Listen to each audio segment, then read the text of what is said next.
Hi there, welcome to week number 5 of technical writing with Professor Ellis. How's everybody doing this week? I hope that things are going okay with everyone, that you're staying well, staying healthy.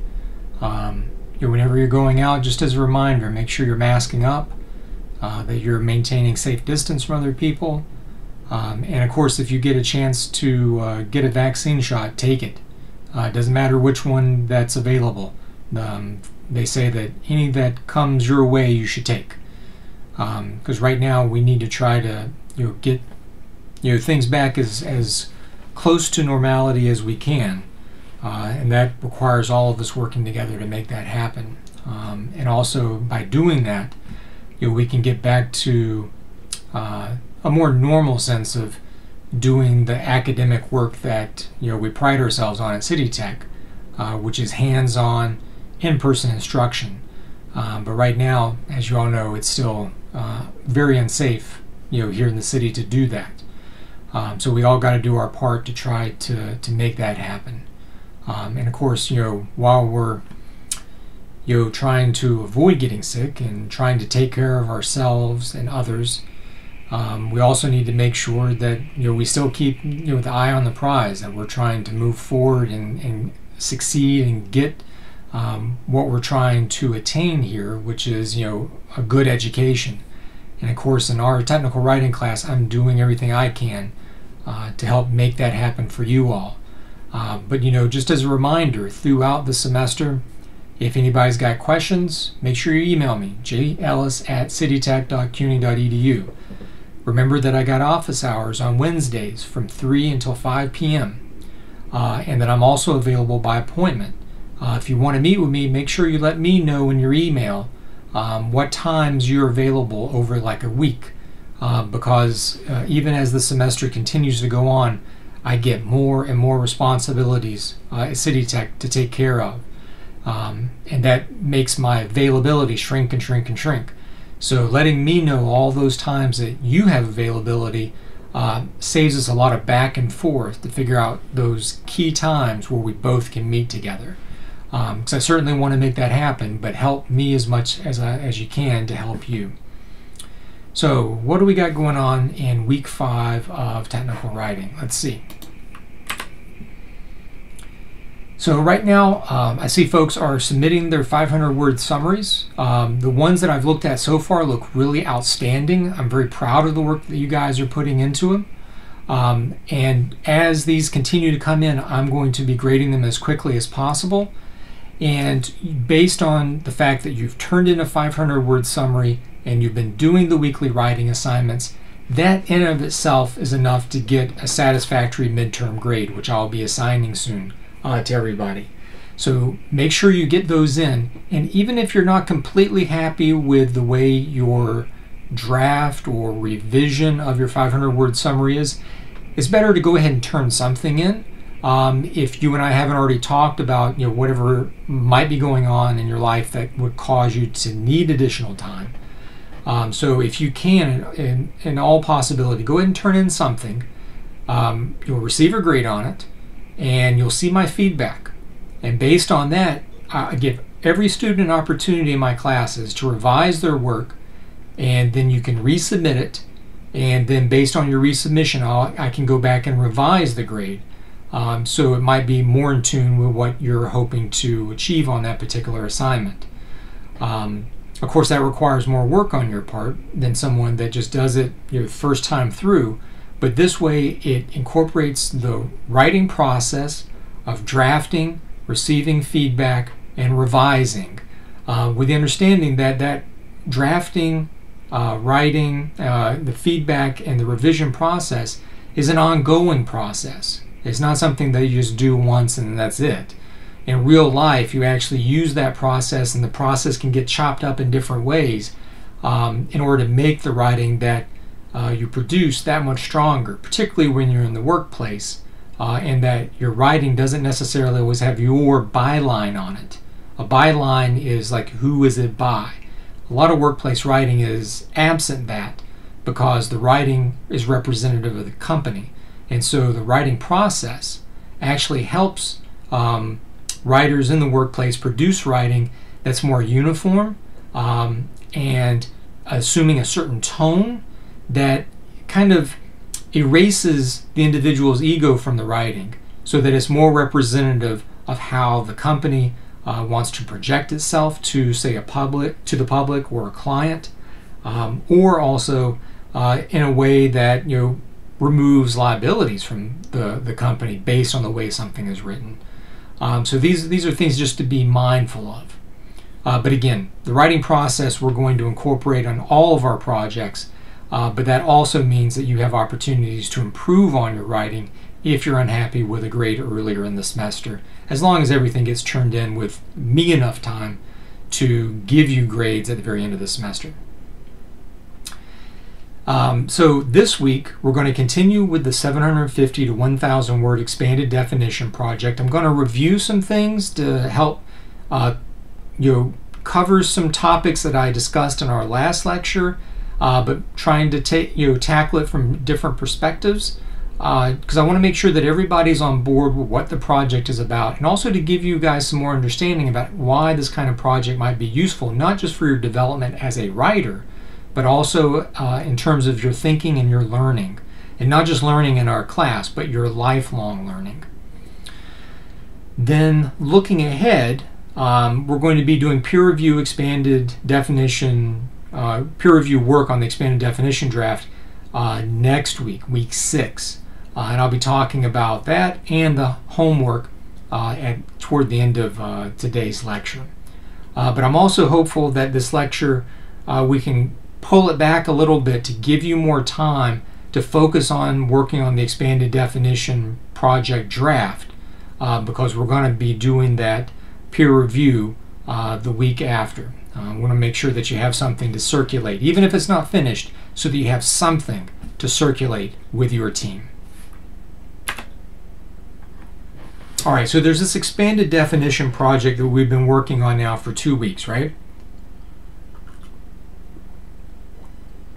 You worked on choosing a definition 2 weeks ago, a term that you wanted to write the definition project on. This past week you started doing research after I talked about the different databases, the encyclopedias, the dictionaries, and other resources, the New York Times, archive.org, that you can use to research the term.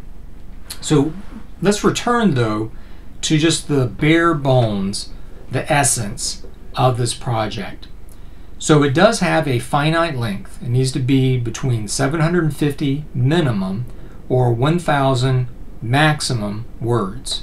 That's all inclusive. That's going to include your memo header at the top.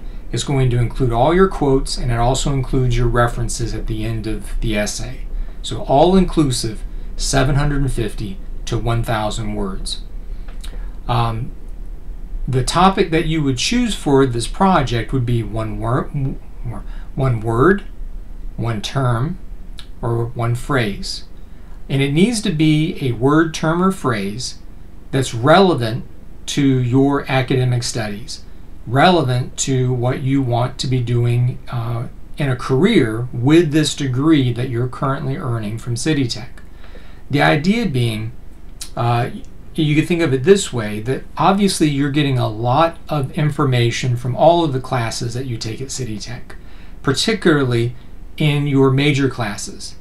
But in the scope of a class, there's only so much that can be done, there's only so much that can be taught within 15 weeks in a semester. The idea here being that you choose something that's relevant to your studies that you're going to be learning more about through the project. Now, the project calls on you to research the definitions and contextual uses.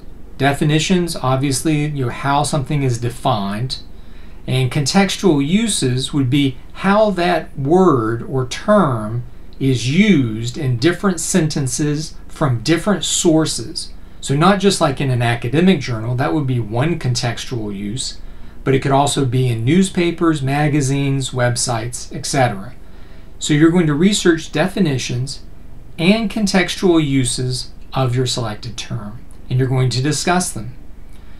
Now, I want you to focus on these two last points here, that One, use your research to learn about the term you choose. This is your opportunity to learn something more than what you can get just in your classes about this particular term that you've selected. So even at this point, you could even change your term if you really think like the term that you've selected may not be exactly what you're wanting to find out about. Through your research, you might have found a better term. Or you might think, well, I already know a lot about this term. Maybe there's a related or a different term that's in my major that I have heard of, but I want to learn more about. You can switch. It's not impossible. It will require a little bit extra work on your part to like get caught up in the research, but you can do that. Because the idea here is that you use the project to learn about the term. That's the first thing you should be focused on before you're thinking about word count, before you think about sources, any of that. Then, after you've learned about the term by looking up its definitions, looking at how it gets used in different contexts, use your writing to share what you've learned with your audience, which your audience in this case, as I've mentioned before, are people that are similarly educated as you are in your field, your peers. There's no expectation that you're necessarily talking down or having to address to people more knowledgeable than you, people that are on your level. That's who I want you to be addressing in this particular project. Because as we've talked about before with technical writing, it's imperative to always be aware of your audience. Because if you don't know who your audience is, you don't know how to address your communication to them, you don't know what their needs are, and you certainly don't know like how to meet those needs unless you have found out what they are because you know what the audience is. And with any technical communication, you're trying to help other people do their work through the communication. And so you need to know who that audience is so that you can help them. Because without that knowledge, then you're, and in many senses, shooting in the dark. And you may be successful sometimes, but more often than not, you won't. So always find out who your audience is for whatever type of communication you're called on to either perform or produce.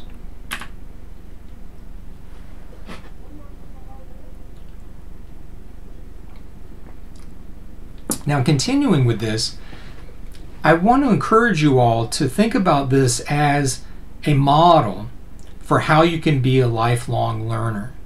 Because one of the things that you may already be aware of going into a technical field is that the field is constantly changing. What you're called on to do changes as the technology does. Also, as that technology changes, the requirements for the job, the qualifications for the job, all of these things are changing as well. And as a result, if you're not learning on the job, if you're not learning in your spare time, if you're not improving yourself while you're employed, that if you ever get laid off, or if there's an opportunity for promotion, or if you find a better job somewhere else that has maybe different qualifications than you have right now, then you're going to be left out of these opportunities. You want to be a lifelong learner, not only learning knowledge, but getting certifications, getting continuing education credits, all these types of things that can make you more competitive in the workplace. Those things are absolutely imperative for your long-term success in the changing workplace that we are experiencing now. Because just flat out, in point of fact, the workplace today is not the workplace of our parents or of our grandparents. It is highly unlikely that you're going to put in 40 years at one job and then you'll retire. More than likely, you're going to have many different positions at different companies, likely doing some similar things, but also different things as you move through your career. By being a lifelong learner, you're prepared to do that. And so with this type of work where you're choosing a term and doing research on it, and not just just looking at, like, say, Wikipedia and saying, okay, well, Wikipedia says this, I must know it all now. Whereas obviously Wikipedia is an aggregator of information, pulls information together from different sources, but it's not like the origin of that. And that's where you need to branch off from, like a site like Wikipedia, looking at those references, all those footnotes, and following where that information is coming from. And then once you go to those sources, follow those additional sources back to where they get information from. Because then you really begin finding the depth behind what is really just the surface of knowledge that's contained on something like Wikipedia. But also along with this, besides just like learning all these different things and thinking about how this project serves as a model for learning about particular topics, is that you need to be able to demonstrate your specialized knowledge. You need to be able to show, whether it be in a professional portfolio, a LinkedIn.com profile, maybe your own personal website or blog, that you know these different things. And an easy way to do that is to write some kind of document like an expanded definition of some of the things that you're researching, the things that you're wanting to learn about anyways, but why not also write about it? Show other people, like, I'm doing all this extra work. I must be insane, right? You really want to give me a job because I am so insane about learning these things that are important to our field. That's the kind of thing that you can do by demonstrating this kind of work that you either do for, you could say as an expanded definition, or maybe writing a white paper, maybe a special topics report, etc. All these things are ways of demonstrating you have learned this and you know it, that you are a specialist in this now, that you are an expert in this now. But another aspect of this that maybe is the most practical aspect of it is that you can use this expanded definition project as a modular heuristic for other writing. And what I mean by a modular heuristic is that the kinds of work that you do, like say in the first summary project, think of that as a module. Normally you're not going to be called on to write a summary of some article in the workplace, but you might be asked to contribute to, say, a longer research article. And part of doing that kind of work is to summarize the research relevant to whatever that paper is going to be focused on. And so you can reflect back on how you did that 500-word summary of an article to think about how you'd want to pull out the highlights, the important points, to then articulate what is being addressed in these different articles that need to be referenced in your research report. Similarly, you could think with the expanded definition project about being able to explain the nuances behind a word or a term, being able to compare and contrast competing ideas about what a word might mean. These types of things we encounter not just in whether you're writing an email or corresponding with someone professionally, but I make a note here that this is also really important for writing reports, white papers, and other types of longer form writing that you might be called on to contribute to in the workplace. More than likely, you're not going to be doing that all alone by yourself. You'll be doing that with a team of people. And so you need to be able to step into whatever role you're asked to perform on that team in terms of what needs to be written, what needs to be researched, etc. And so some of this work that goes into the summary project and now to the expanded definition project are modules that you can pull out and think about how to put in to fulfill a need in a particular problem, how to solve a particular problem that you're called on to do or perform in the workplace. So with the expanded definition, and again, this is kind of recapping some of our work from last week, but again, I do this to make sure that everybody is following along with the project.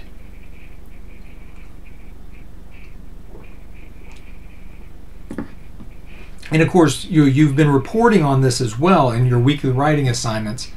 And I hope that you all may take the time to look at other people's responses in your class, because that may give you some ideas about how to do your own research. Like if you felt like you were struggling in your research, read some of the responses from folks' previous weekly writing assignments where I asked you to talk about how you went through to do some of this research. that may help you by seeing how other people did things. What did they click on? What was their workflow? And then you can copy that. Not copy it for like you're writing on the weekly writing assignment. What I mean is to use that as a model to help you do your own research. So for the expanded definition project, I broke down here these kind of large sections of like where to do your research. So first off, when you're looking up the definitions for that definitions section of your paper, remember from the outline that I showed in the last lecture and that I also put on our Open Lab site, is that with the definition section, go to library.citytech.cuny.edu, go back into the subject guides, go into computer information technology, and then go to the dictionaries encyclopedia section linked over on the left. And there you'll find different dictionaries and encyclopedias that have been provided by the library that you can use. But you can also search in the stacks, the catalog for library.citytech.cuny.edu and search for, like, say, computer science dictionary or computer science encyclopedia. And some of those resources will be available as ebooks that you can access through the library. Some of those will be linked from archive.org that I showed you last week, which you can create an account on for free. It's completely free there. And then you can check out some of those resources for, like, say, an hour. Because they do offer you the option to check out things for like 2 weeks. But if you're doing research, check it out for an hour. That way you can go ahead and do the research, it's done, and you're returning the book so that someone else is able to check it out and do their research. Don't hog some of those resources, because it's not just you folks in my class that are using those, it's people all over the world. So we want to make sure those things stay available as much as possible. Now for that second big section of your expanded definition essay are the contextual uses of the term, those contextual sentences where a sentence has your word or your term appear in it in some way. And in those sentences, remember, it may not define what the word means. So in part, the context of the sentence tells us something about the word, but your job is, when you find those sentences, is to tell us, what does this sentence mean in relation to the word that you're researching? How does the meaning of your word maybe change because of the context of that sentence? The context of that sentence is shaped by the work that you find it in, like, is it a book, is it an article like in a newspaper or in a journal article? Might the subject of that work that your quote comes from be in one area of your field or in something totally unrelated? That's obviously going to be a different context, because maybe the audiences are different. And your job as a researcher is to explain that context. So even though you find that sentence, you need to look and read a little bit around it, maybe the paragraph, maybe go back to the introduction, or do some of the work like I'm going to show you for your weekly writing assignment this week, to find out more about the journals that these articles come from for the contextual sentences and some of your other research in the class. But the idea is, like, you need to find out, where does this word appear, what kind of work is it, and maybe who is this audience, what is its subject matter. Tell us more about what that sentence means and how your word relates to the meaning of that sentence in the larger context of the work, the book, the article, the website that it appears in. Okay, that's in the contextual section of the context section of your expanded definition project. And I give you some examples of places to search for those sentences. You can go to library.citytech.cuny.edu and look in the databases. You can go and look in the ebooks, which you can search from the front page of library.citytech.cuny.edu. You can go into periodicals like the New York Times. I showed you last week how to create a free account there, which otherwise would cost you a lot of money, but you get it for free because you're a CityTech student. Go to nytimes.com/passes, and you create an account using your CityTech email address, they'll automatically know that you're a student here, and they'll give you that access. And then you can search. There's a search box on the site. Put in your term and dive through some of those results. You can sort by date, by relevance, etc. To try to narrow it down to something that may be beneficial for your project. And then finally, you can also look on websites. But one of the things I want to caution you is I want you to make sure in your paper, if you are going to websites for some of these contextual sentences of how your term gets used, you need to be able to articulate, you need to be able to say in your essay, what is this website about? Who publishes it, or who is its editor? Who is its audience? And if those things are difficult to find out, when you look around the page, look at the bottom, you look for like about us or about this site, or maybe plug in that you are the domain name, like in Wikipedia might reveal some things about it. But if that's hard to do, if you're not finding that kind of information, you should question like, who the hell is running this website? Is this just some rando that's put this thing together, or is this something I can trust because it's from a trusted, vetted source? Well, if you can't vet it, there is some question about its trustworthiness. So make sure you are choosing websites for some of these contextual quotes that you can vet. When I say vet, V-E-T, evaluate. That you can evaluate and say something about who runs this, who's its audience, what is its focus on, can this be a trusted source.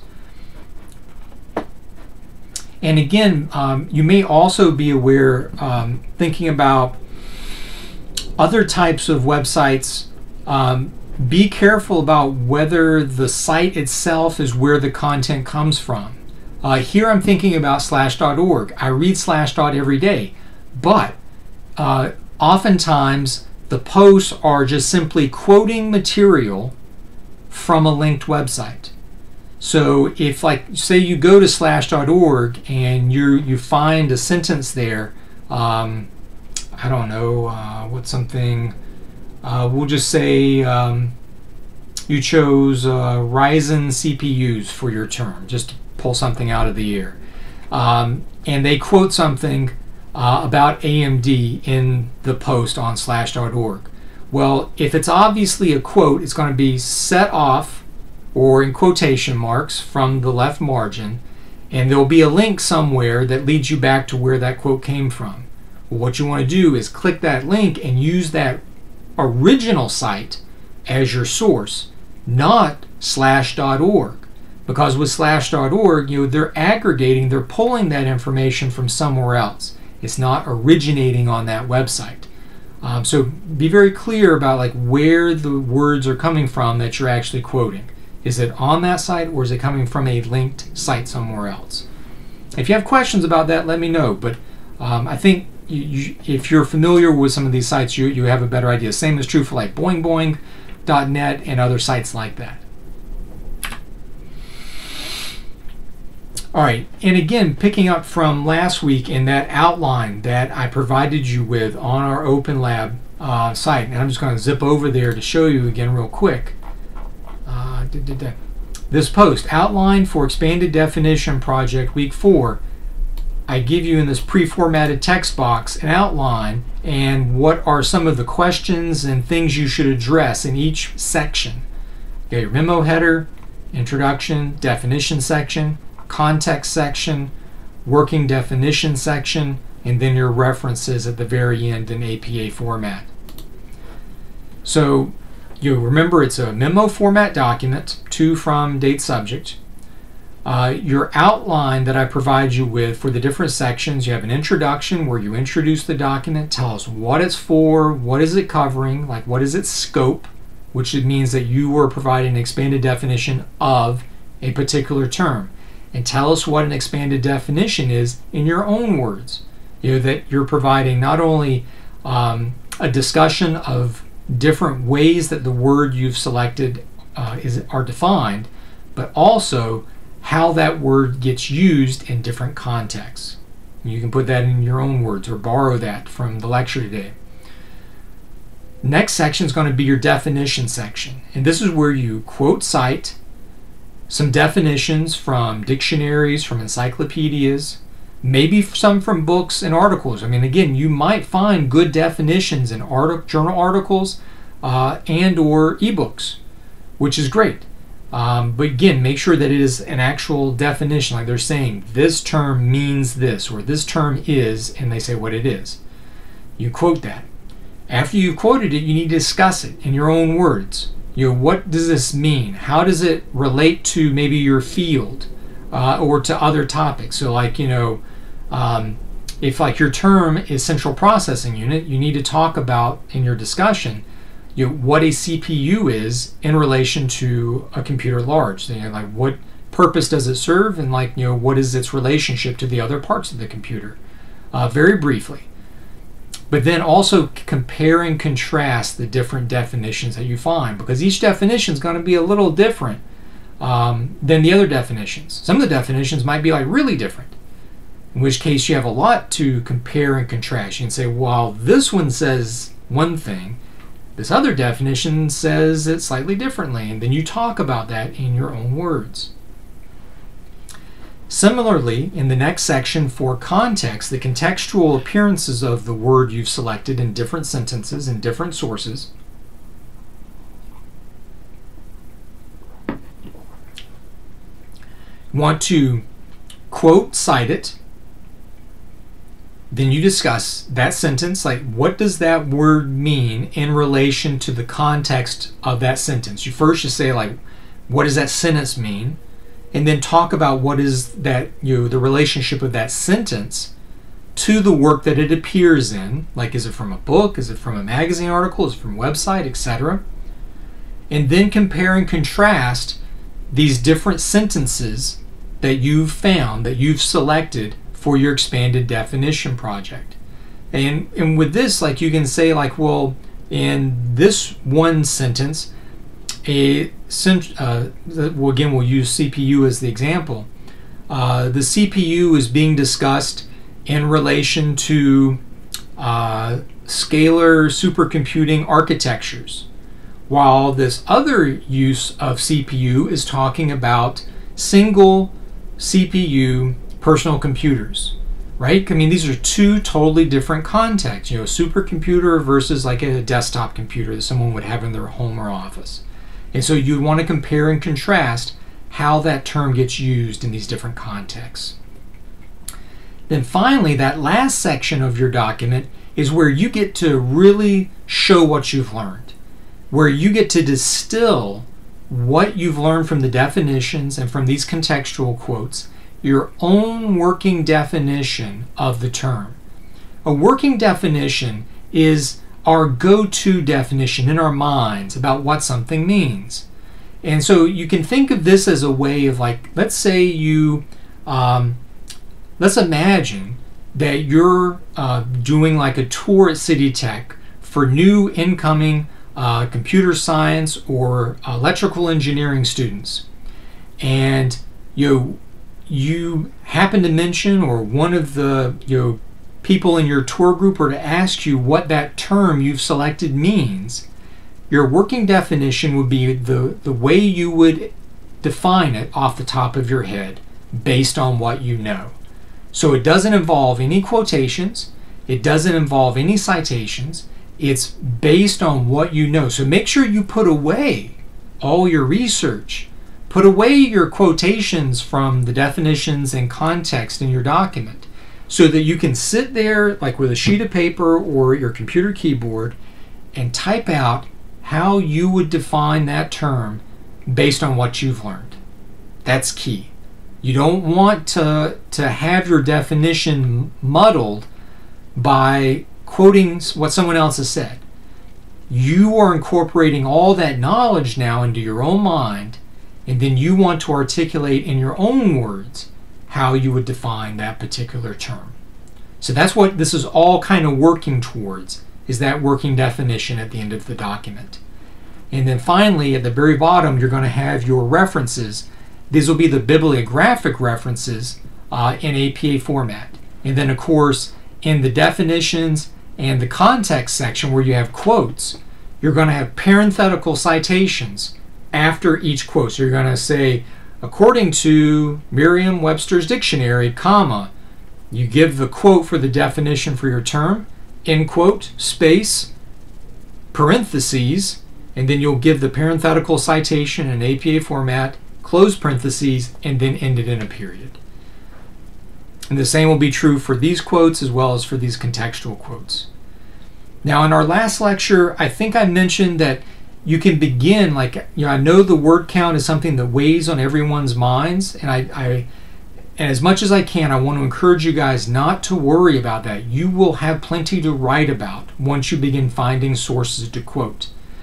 Maybe a good rule of thumb for beginning is like 2 or 3 definitions to quote and then to write about, and 2 to 3 contextual quotes to quote and then write about. Because what you'll find is once you begin putting those quotes in and then having to explain them, you're going to have plenty to write about. Because this is stuff that you already know a little bit about, or maybe already know a lot about. You're learning more as you're doing this reading for your research.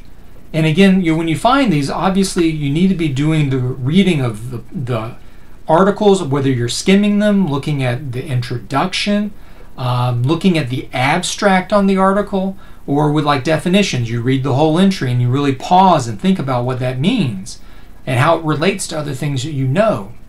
But that's what gives you the information you need to then discuss what these definitions, what these contextual sentences actually mean. So again, don't worry so much about the word count. More often than not, I think students find that once they find some really good definitions and some good contextual sentences to quote, that when they begin explaining them and comparing and contrasting them, they eventually get to a point where they need to stop, because if they either continue writing or find more quotes, they're going to go well over the requirements for the assignment. And again, the requirements are 750 minimum and then no more than 1,000 words. So you have that window to work in, 750 to 1,000 words on this particular project. All inclusive, includes the memo header, your essay, and then your references at the end. So looking ahead,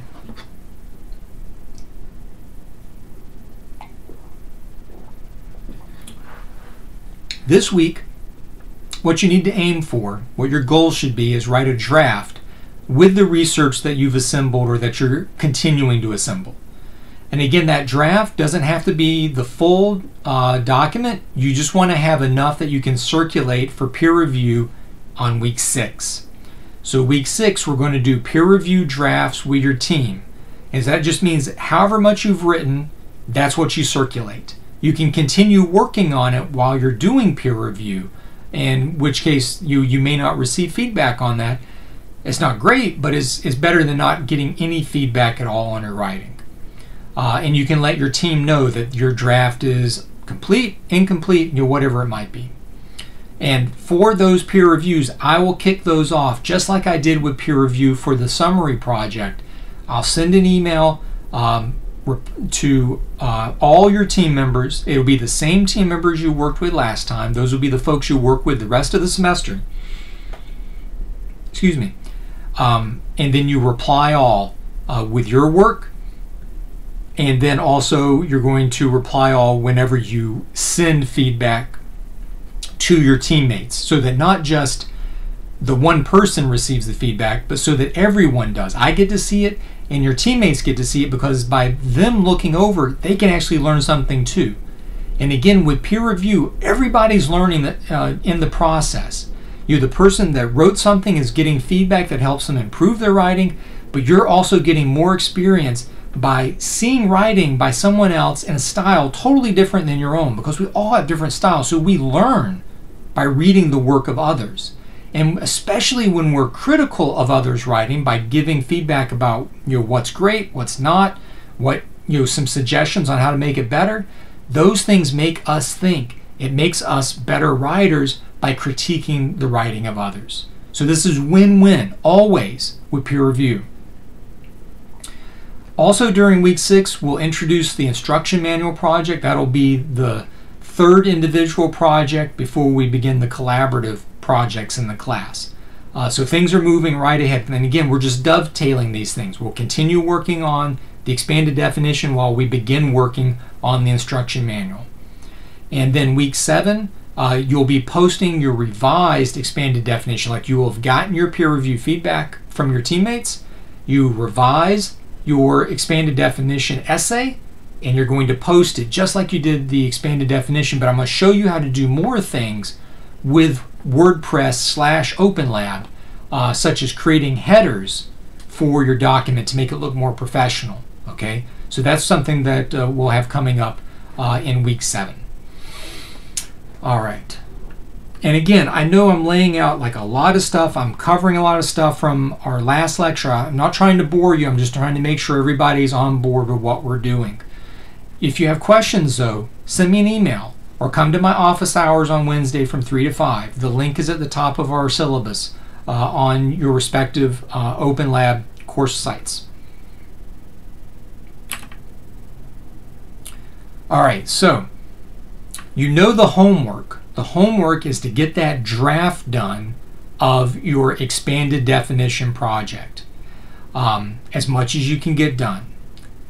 The other writing that you need to do this week is something that I have with the idea of helping you think about where this vetted writing actually comes from. And so for this weekly writing assignment, it doesn't involve a lot of writing, but it does involve a little bit of research. Some of it you've already done, but some of it you may have to return to. What I want you to do is I want you to look over your research. Or if you want to, you can just do a new search with your term in the databases for this, which is also fine. But the goal is to find 2 different journals with articles relevant to the term you're researching. And what I want you to do is, once you've found those 2 journals, I want you to learn about, what is the name of the journal? What is that journal's focus? Like, what is the main stuff that they publish and that they present research on? And also, who is the editor-in-chief of each of those journals? The editor-in-chief is the person that oversees the publication of that journal. That person is not responsible for saying whether the work gets published or not. That's what peer review is for in journals. If I didn't cover this more in depth before, let me just kind of go over it again, is that with academic publishing, the way it works is this thing called blind peer review, meaning that whenever, like, say me as an academic wants to publish something in a journal, when I send in my work, I remove my name from it and any reference to me in the document.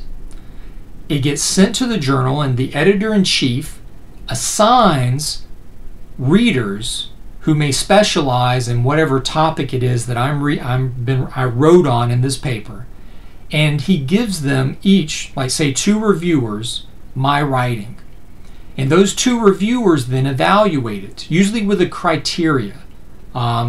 A set of like questions or ways of evaluating it. And they don't know who wrote it. They don't know if I'm a Nobel Prize winner or if I'm a nobody. All they have in front of them is the paper, the ideas that I wrote down in my research. And if they think those ideas are adding something to discourse, discourse means the conversations within a field of study.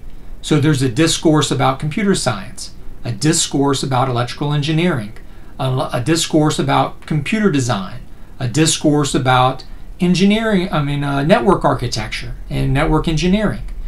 So all of these different discourses have main ideas, ideas that are accepted. There are always cutting edge new ideas that are coming out. And these peer reviewers evaluate the paper and say whether it should be published as something recognized as new and useful, or not published because it's not original or not important. They give their results back to the editor-in-chief, who reads over them. If both people say this should be published, it gets published.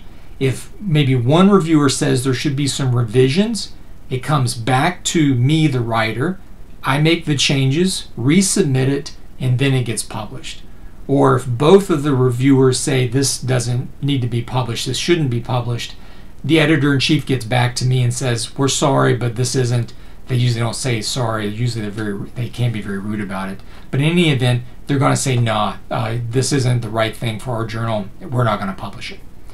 So the idea here is to find out something about these different journals that are publishing things that you're finding in your research. So after you've looked into each of these sources, and I'm going to show you a little bit about how to do that in a second.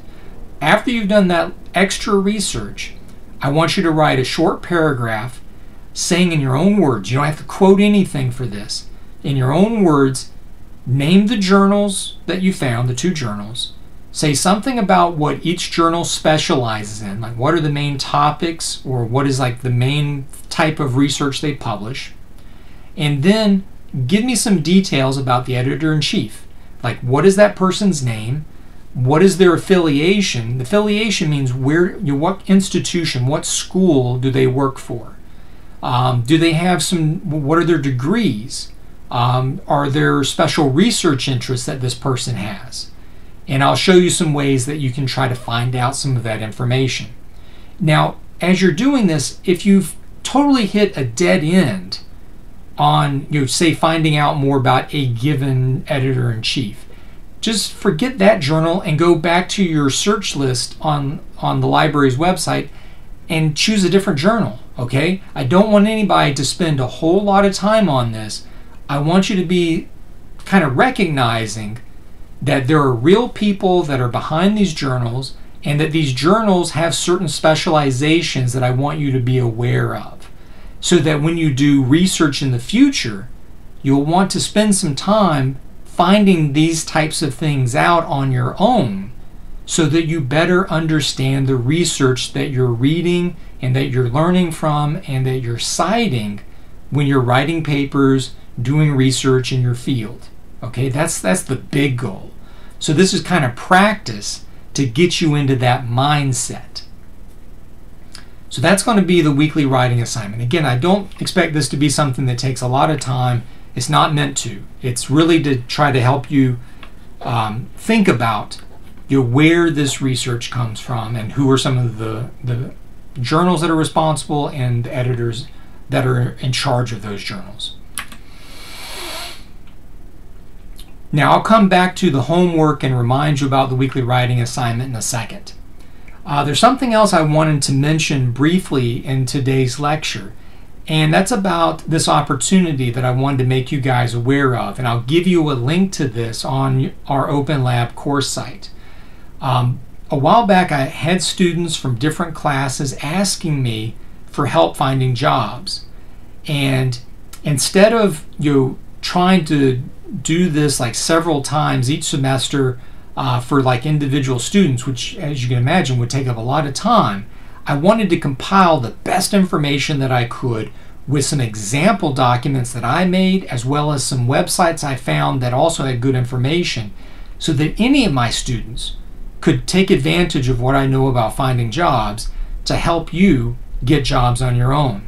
And so this isn't something required in the class, but if this can be beneficial to you, I want you to be aware that it's there and that you can check it out on your own anytime. It's always there on Open Lab.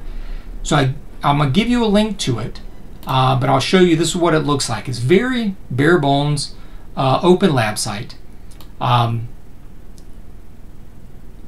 it begins with a lecture at the top where I talk about what the job search entails, how to write different kinds of resumes, how to write an application letter, and how to prepare your online identity for the job search, because obviously you want to scrub anything that might be out there online about who you are and things you've done in the past, some things that you may not be proud of, from the internet. So you really want to do your due diligence to make sure that everything about you that a potential employer looks at is always going to be in the best possible light for your candidacy for that job. I also gave some example resumes the skills-based resume, the experience-based resume, and a sample job application letter, just to give some models as well as some blank versions that you can use for writing your own documents. And then at the bottom here, I gave links for finding jobs like LinkedIn.com, Monster.com, Indeed.com, how to do business research so you can find out about the places you're applying for jobs, because I mean, you really need to know about these companies so you can tailor your documents to appeal to those audiences. And so this is one of the key takeaways from this, is that job search documents and the job search itself is all about technical communication. You're trying to help someone give you an interview and eventually hire you. So how can you provide truthful, ethical information about yourself in a way that helps them do that? And so this is what all this site is about, is helping you reach that audience of those people that can give you a job. Glassdoor.com for finding info about salaries, more information about writing resumes and cover letters, how to prepare for interviews, very important, because the thing about a resume and a job letter, those only get you an interview. Okay, those are not what get you hired. The interview is what gets you hired. And so being prepared for that, practicing interviews with friends and family, certainly help give you an advantage over those who don't prepare for that step of the job search.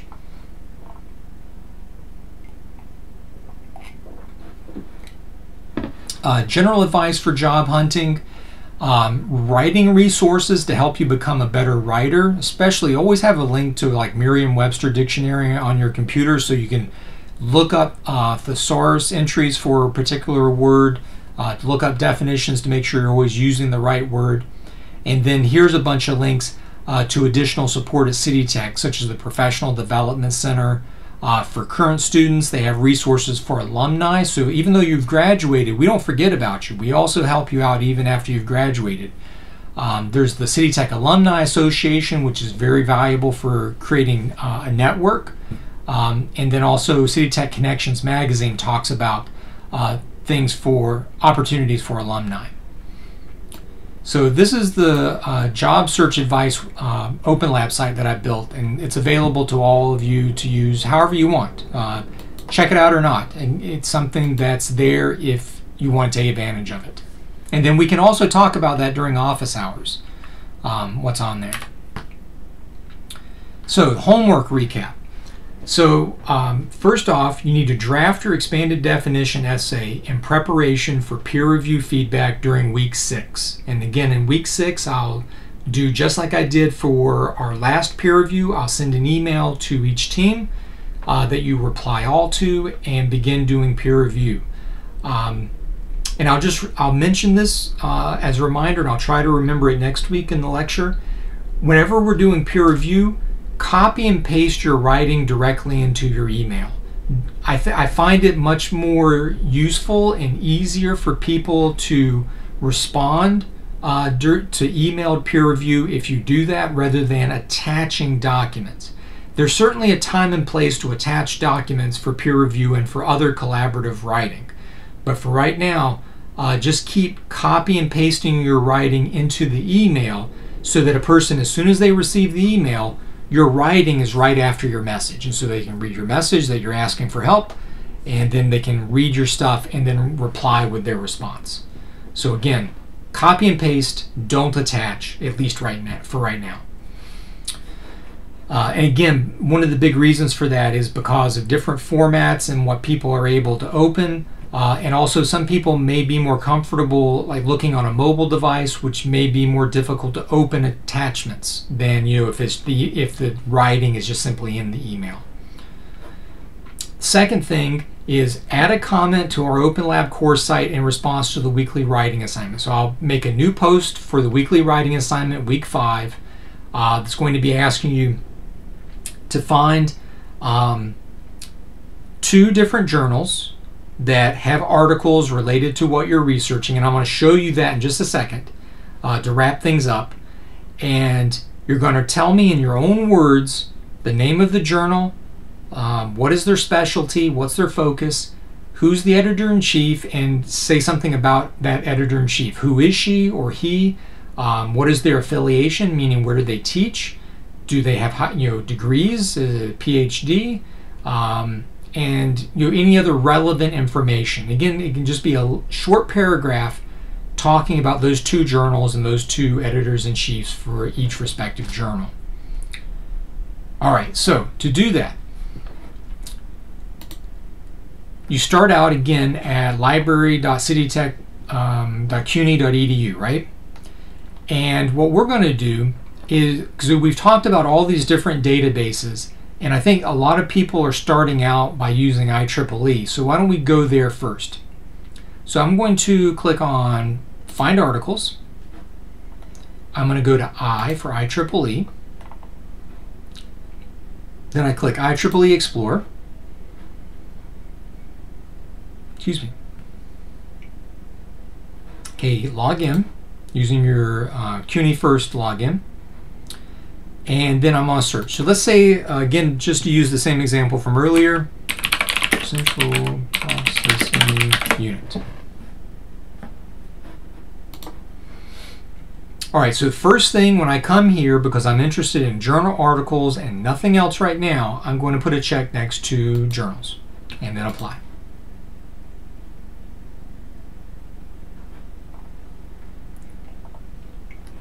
And so after I've done that, I'm getting things like, it's parallel computing of finite element analysis coupled with circuit equations for 3D eddy current analysis of segmented transformers by using a combination of central and graphical processing units.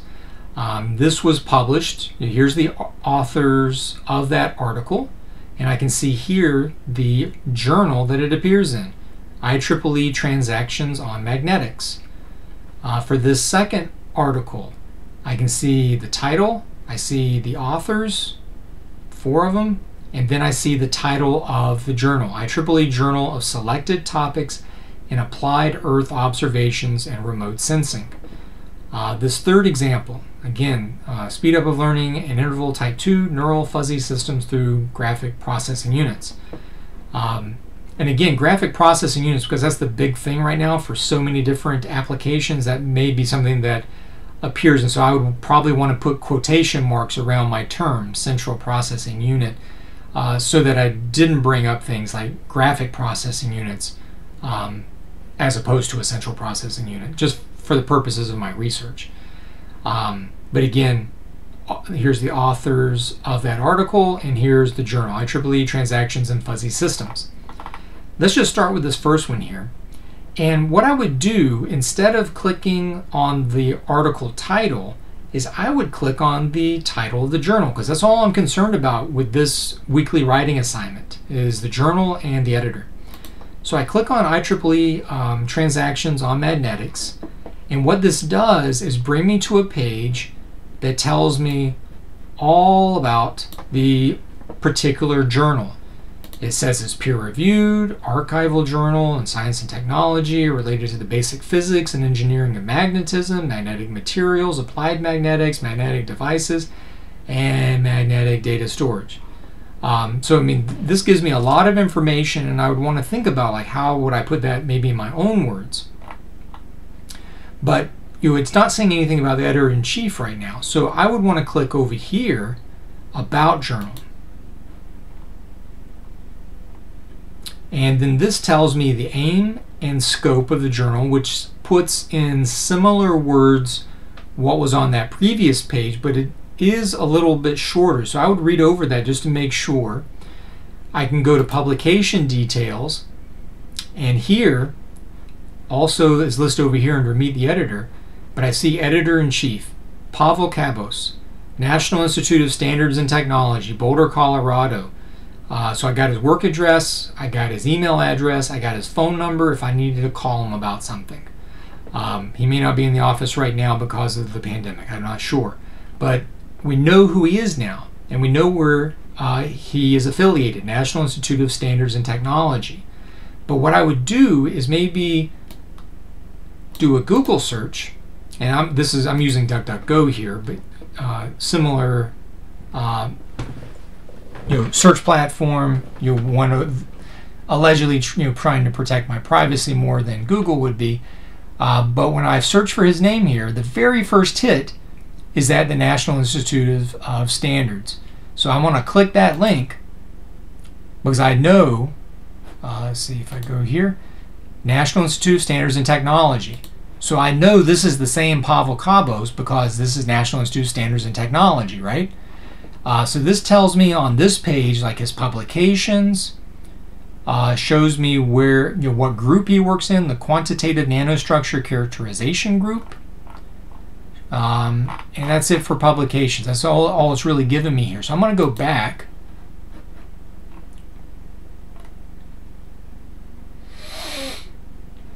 Here I'm seeing ResearchGate.net. If you're not familiar, ResearchGate.net is a website where many academics and professionals in a variety of fields share their research or share like a copy of their CV, their curriculum vitae.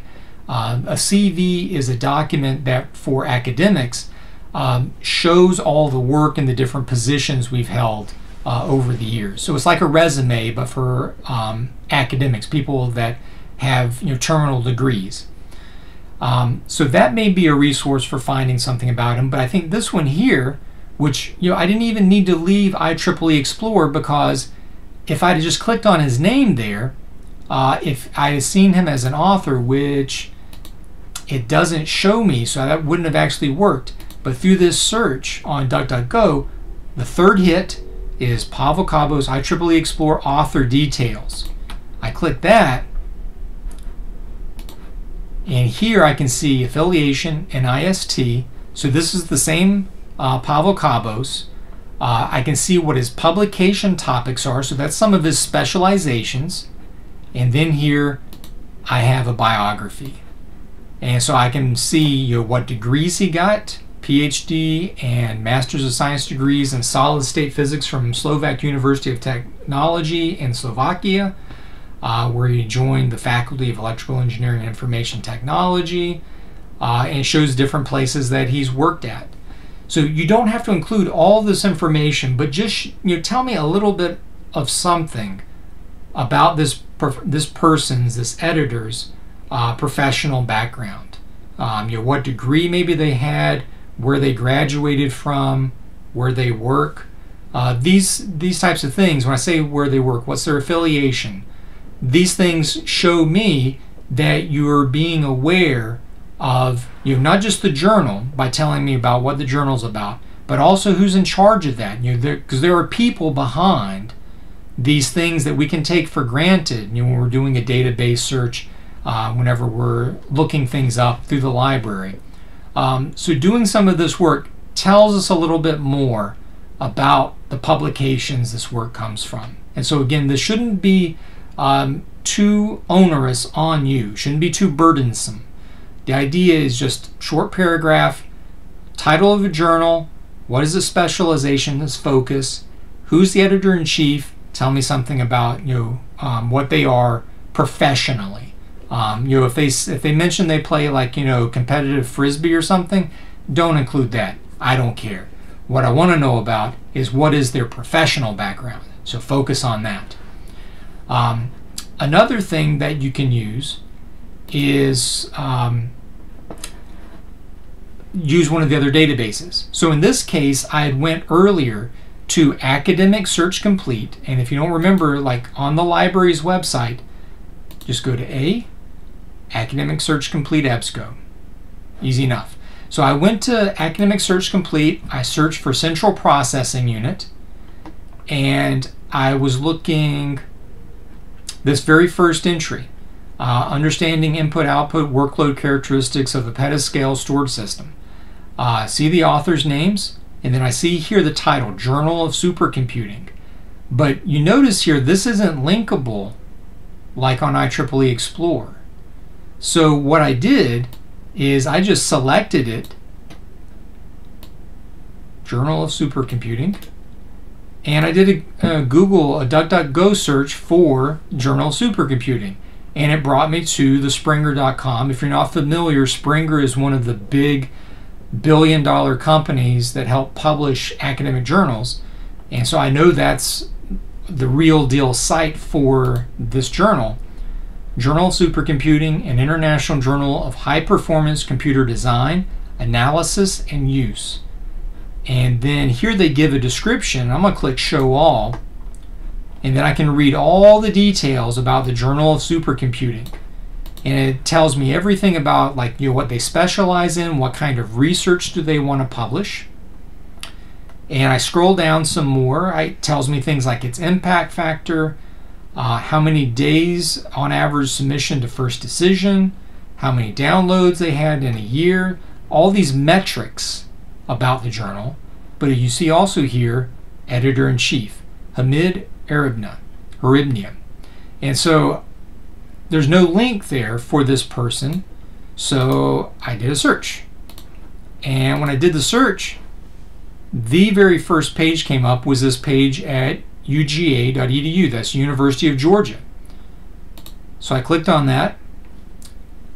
Hamid Haribnia, PhD, Professor of Computer Science. This has got to be the right guy. And I can go, and you know I mentioned earlier CV. A lot of academics are going to include a CV on their website or on their professional page that you'll find on a Google search. And this is going to tell me everything about this person. I can see they're a professor of computer science at the University of Georgia. That's in Athens. I see that they got their PhD at the University of Kent. That's the University of Kent in England. Research interests. I can see here that these are the topics this person researches, different applications for their research, and then also some recent activity, the kinds of work that they've been publishing. You can see here that Dr. Haribnia has been a full professor since 1987 at University of Georgia. And then if I scroll down some more positions, this would be like a description of his professional positions, like the other work he does besides being a professor. And what's it say right there? 1997 to present, editor-in-chief, the Journal of Supercomputing. So we know we got the right guy for sure. And I would just kind of glance over some of these details about what he does, what he's published in, and use that to write one or two sentences about who this person is as the editor-in-chief of the Journal of Supercomputing.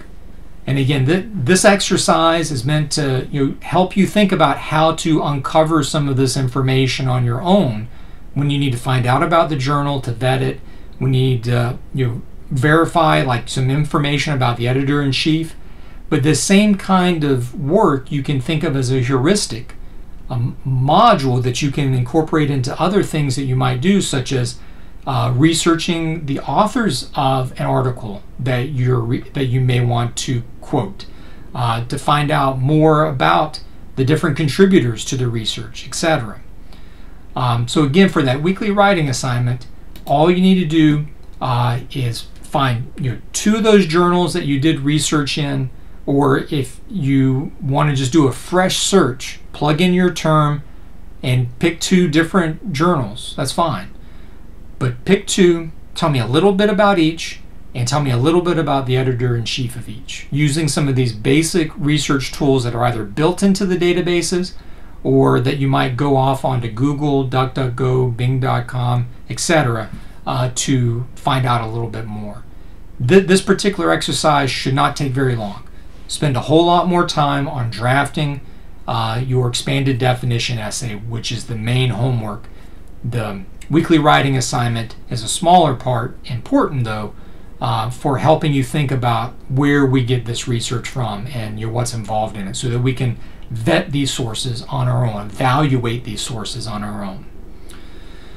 So again, I wanted to make this as short as possible, so we're just a little over an hour. That's good. Spend the rest of this time after you've watched this to get into finishing your draft of the expanded definition project, doing the weekly writing assignment. All of these will be posted on Open Lab, so you'll see where you need to submit your weekly writing assignment. Hold on to your expanded definition essay. You're going to be using it next week in week 6 for peer review. You don't have to send that to me. Just get it done, or get a version of it done. and hold on to it until week 6 when I send those emails to your team. Remember, you can contact me, jellis@citytech.cuny.edu, with any questions that you have. My office hours are Wednesday from 3 until 5, and I'm also available by appointment. Just send me an email, let me know what your availability is for the next week, and I'll try to find a time where we can both meet that matches my availability to yours. Okay? So good luck, mask up, try to maintain safe distances from other people, be safe, be healthy, take care of yourself and others, and let's get through the semester. Okay? I'll talk to you soon.